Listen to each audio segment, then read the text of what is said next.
Hello दोस्तों, आज की वीडियो में हम जानेंगे पीएफ का चालान कैसे बनाया जाता है।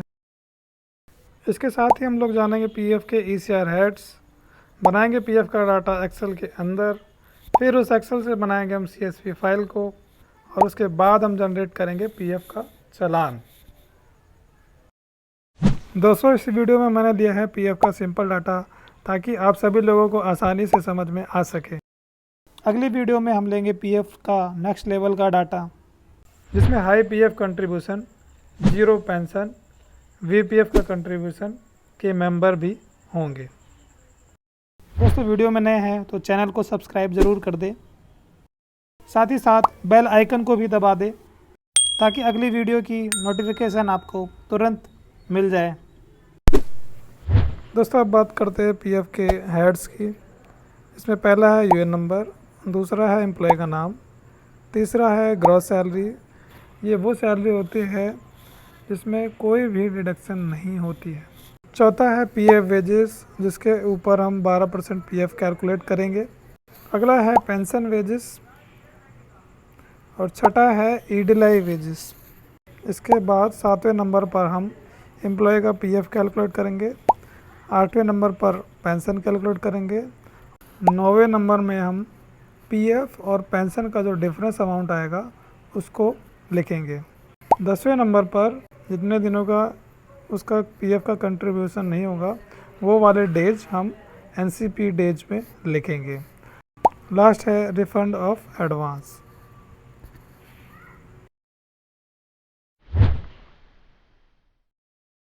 चलिए अब हम पीएफ का डाटा एक्सेल में बना लेते हैं। दोस्तों, सैलरी सीट वाली फाइल हम लोग खोल लेते हैं। यहाँ पर देखिए आपको सारी चीज़ें मिल जाएंगी। सैलरी सीट में ही आपको पेबल डेज और एब्सेंट डेज, जो कि हम एनसीपी डेज के अंदर डालेंगे, वो आपको मिल जाएगा। ये बेसिक और डीए है, ठीक है, और ये हमारी ग्रॉस सैलरी है, ठीक है। इसमें कोई भी डिडक्शन पार्ट देख लीजिए ऐड नहीं है।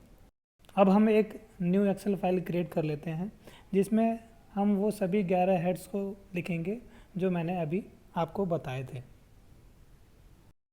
देखिए दोस्तों, इस एक्सेल में मैंने वो सभी 11 हेड्स को लिख दिया है सबसे ऊपर, ठीक है, आप देख सकते हैं। अब यहाँ पर हम इसका डाटा जो है डाटा बनाएंगे। तो यहाँ पर हम सबसे पहले यूएन नंबर ले लेते हैं, यहाँ से कॉपी कर लेते हैं सैलरी शीट से और वो यहाँ पर पेस्ट कर देते हैं। इसको ठीक कर लेते हैं थोड़ा। हाँ, इसके बाद हम एम्प्लॉय का नाम ले लेते हैं ग्रॉस सैलरी से। ये ग्रॉस सैलरी में नाम है, यहाँ पर पेस्ट कर देते हैं। अब यहाँ पर ग्रॉस सैलरी भी ले लेते हैं। ग्रॉस सैलरी हमारी ये रही,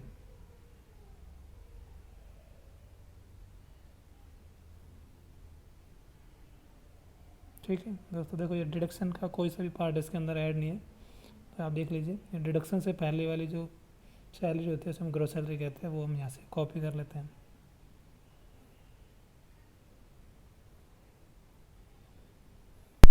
उसके बाद हम पीएफ वेजेस लेते हैं, बट पीएफ वेजेस को हम अभी यहाँ से नहीं लेंगे, उसको हम कैलकुलेट करेंगे यहाँ पर, क्योंकि यहाँ पर सभी एम्प्लॉय की सैलरी 15,000 से कम है या 15,000 तक ही है, तो इसे हम आराम से कैलकुलेट करा सकते हैं, ठीक है। तो यहाँ पर एक फॉर्मूला लगा लेते हैं। अगर हमारी ये जो ग्रॉस सैलरी है 15,000 से ज़्यादा है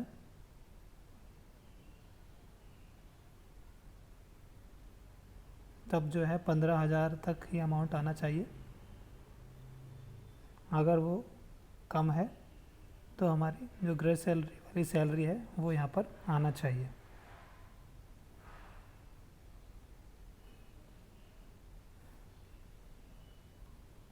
चलिए इस फॉर्मूले को पूरा नीचे तक पेस्ट कर देते हैं। और क्योंकि यहाँ पर सभी मेंबर जो है 15,000 तक के हैं, तो ईपीएस वेजेस और ईडीआई वेजेस भी सेम ही आएगा, जो कि हमारा पीएफ वेजेस के अंदर है, ठीक है। तो हम ईपीएस और ईडीआई वेजेस में भी सेम टू सेम यही वाली वेजेस को कॉपी पेस्ट कर देते हैं।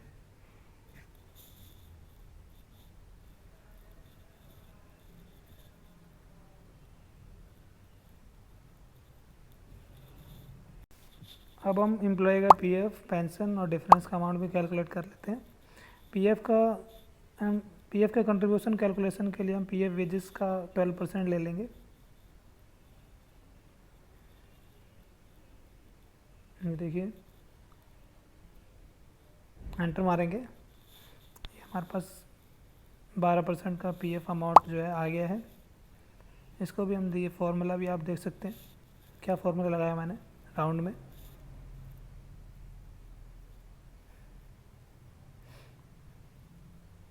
और ऐसे ही हम राउंड का फार्मूला पेंशन के अमाउंट कैलकुलेशन में भी लगाएंगे, और ये जो है पेंशन वेजेस के ऊपर कटेगा।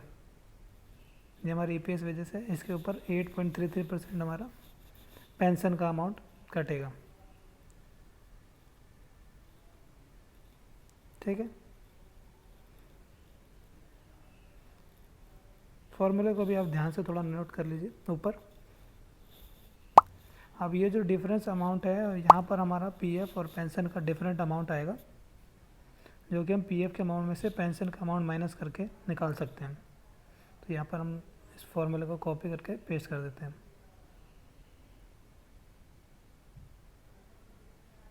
ठीक है दोस्तों, अब यहाँ पर एनसीपी डेज है। एनसीपी डेज मैंने आपको बताया था, एब्सेंट वाले डेज आते हैं, सैलरी शीट के अंदर होते हैं जो, ये यहाँ पर दिख रहे हैं एब्सेंट डेज। इसको हम कॉपी कर लेते हैं और ये यहाँ पर हम एनसीपी डेज के अंदर पेस्ट कर देते हैं।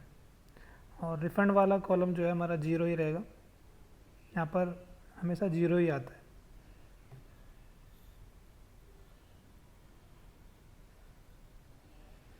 यहाँ पर सभी का बॉर्डर ही लगा लेते हैं ताकि थोड़ा सा अच्छा दिखे आपको इनपुट फाइल। इसे हम सेव कर देते हैं पहले।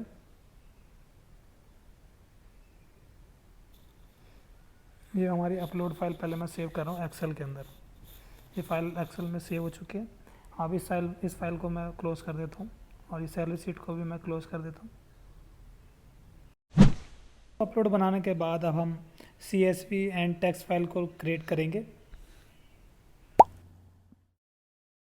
दोस्तों, जो फाइल अपलोड होती है उसके अंदर ये जो हेडिंग्स है वो तो अपलोड होती नहीं है, तो इस वाले जो लाइन को हम जो इस रो को डिलीट कर देते हैं।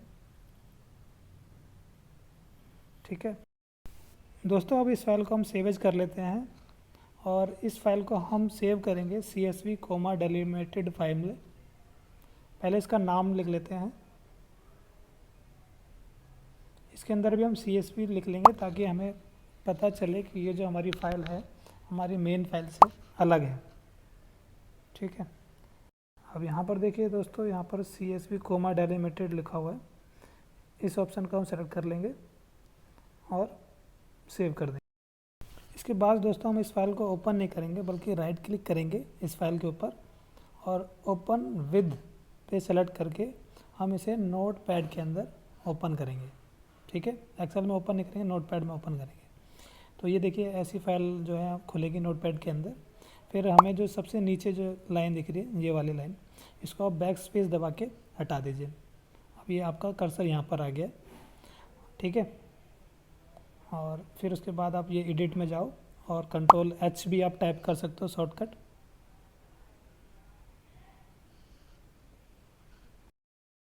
दोस्तों, यहाँ पर आपको कोमा को हैज़ टिल्ड हैज़ से रिप्लेस करना है और रिप्लेस ऑल पे क्लिक कर दीजिए।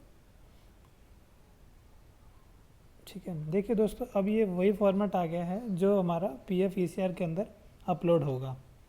इस फाइल को भी हम सेव एज कर लेते हैं और इस फाइल का नाम ये रहने देते हैं। बस लास्ट में आपको ध्यान रखना है, यहाँ पे आपको डॉट करके उसके बाद स्मॉल लेटर में .txt लिखना है।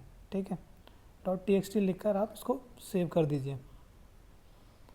अब यहाँ पर देखिए दोस्तों, आपको ये जो एक और नई फाइल दिख रही है, यहाँ पे इसमें लिखा भी है टेक्स्ट डॉक्यूमेंट, और ये जो हमारी जो नोटपैड वाली फाइल है वो हम PF चलान में अपलोड करेंगे। तो अब हम खोल लेते हैं PF की साइट को। ठीक है, अब दोस्तों यहाँ पर हम क्लिक करेंगे ECR रिटर्न पेमेंट को। उसके बाद कर लेंगे हम लॉगिन, यहाँ पर लॉगिन करेंगे। उसके बाद हम जाएंगे पेमेंट के अंदर, ECR रिटर्न फाइलिंग, ठीक है दोस्तों, क्लिक कर लेते हैं यहाँ पर।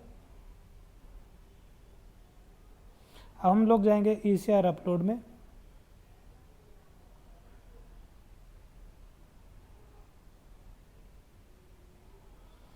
अब ECR फाइल अपलोड पे क्लिक करेंगे। अब इसको थोड़ा सा नीचे कर लेते हैं।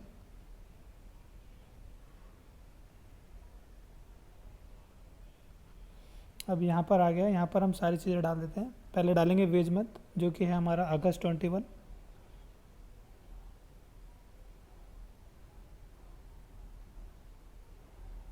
अब हम एम्प्लॉय की सैलरी पेमेंट डेट डाल देते हैं, जो कि है 4 सितंबर। अब हम यहाँ पर अपनी फ़ाइल को सेलेक्ट कर लेते हैं, जो हमने अपलोड बनाई थी नोटपैड में।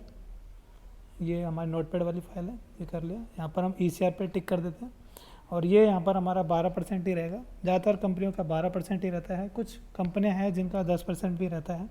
तो अभी हम यहाँ पर 12% सेलेक्ट कर लेते हैं। दोस्तों रिमार्क्स में मैं अगस्त 21 लिख रहा हूँ, आप यहाँ पर कुछ भी लिख सकते हैं। इसके बाद दोस्तों हम अपलोड पे क्लिक कर देते हैं। ठीक है, देखिए दोस्तों हमारी टैक्स फाइल का वैलिडेशन सक्सेसफुल हो गया है। अगर आपकी फ़ाइल बड़ी है तो प्रोसेस होने में कुछ टाइम लग सकता है, तो आपको दोबारा यहीं पर वापस आ जाना है और फिर आप यहाँ पर देखोगे तो आपकी फ़ाइल जो है वैलिड हो जाएगी। ठीक है, आपको देखो मैं दिखा भी देता हूँ दोबारा कैसे आना है। यहीं पे जाओ, ECR पे दोबारा क्लिक करो और आपकी फ़ाइल जो है वो आ जाएगी। इसके बाद दोस्तों आपको ECR स्टेटमेंट को डाउनलोड कर लेना है और उसको चेक कर लेना है अच्छे तरीके से, और उसके बाद आप इसको वेरीफाई कर दें। ओके कर देते हैं यहाँ पर।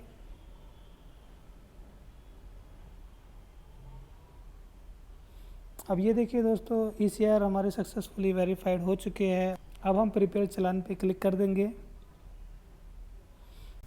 अब आपके सामने दोस्तों ऐसा आपको इंटरफेस दिखेगा।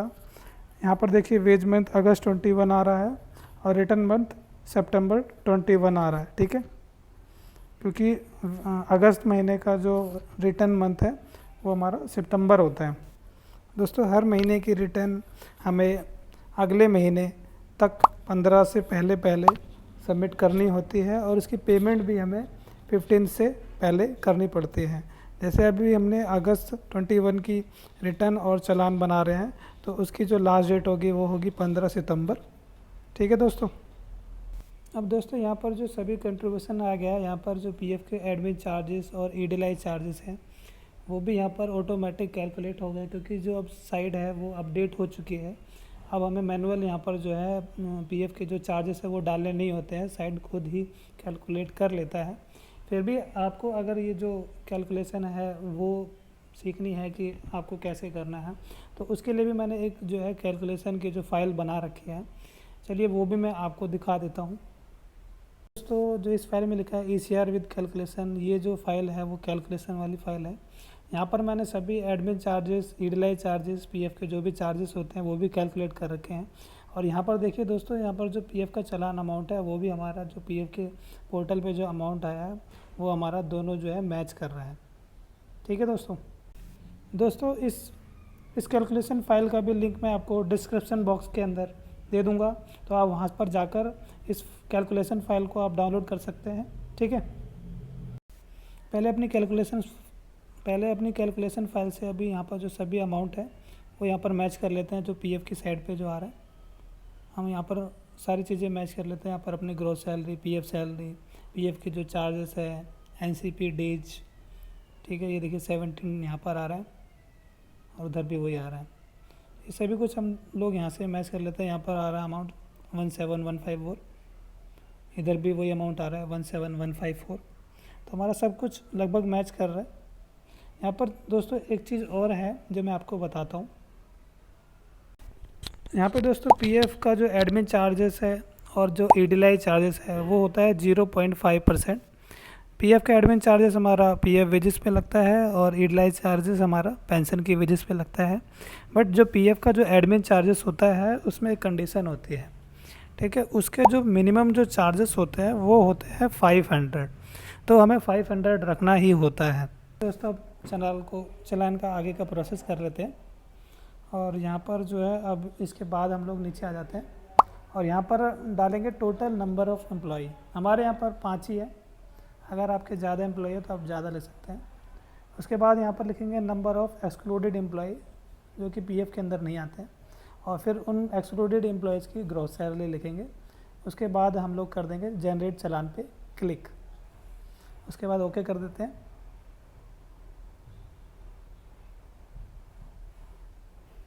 अब ये देखो दोस्तों, हमारा ये जो चलान हो गया, फाइनलाइज का ऑप्शन आ गया। ये हमारा लास्ट और फाइनल ऑप्शन है। अब इस चलान को भी अब फाइनलाइज कर देते हैं। ओके, अब ये देखिए दोस्तों, अब हमारा ये जो पे का ऑप्शन आ गया है और ये जो रिसिप्ट वाली जो फाइल है, अगर इस पर आप क्लिक करेंगे तो आपका पीएफ का चालान जो है डाउनलोड हो जाएगा। तो चलिए इस पर क्लिक कर लेते हैं हम लोग, और ये फाइल डाउनलोड हो गई हमारी। अब इसे ओपन करते हैं। अब ये देखिए दोस्तों, हमारा अगस्त 2021 का पीएफ का जो चालान है हमारे पास आ गया है। दोस्तों उम्मीद करता हूँ वीडियो आपको ज़रूर पसंद आई होगी। आपका अगर कोई क्वेश्चन है तो उसको भी आप कमेंट्स में लिख दीजिए, उसका भी आंसर मैं आपको दे दूंगा आने वाली वीडियो में। चैनल को सब्सक्राइब करना ना भूलें, क्योंकि ऐसी ही अपडेट आपको लगातार मिलती रहेगी। दोस्तों वीडियो देखने के लिए आपका बहुत बहुत धन्यवाद। मिलते हैं अपनी अगली वीडियो में, तब तक के लिए जय हिंद, जय भारत।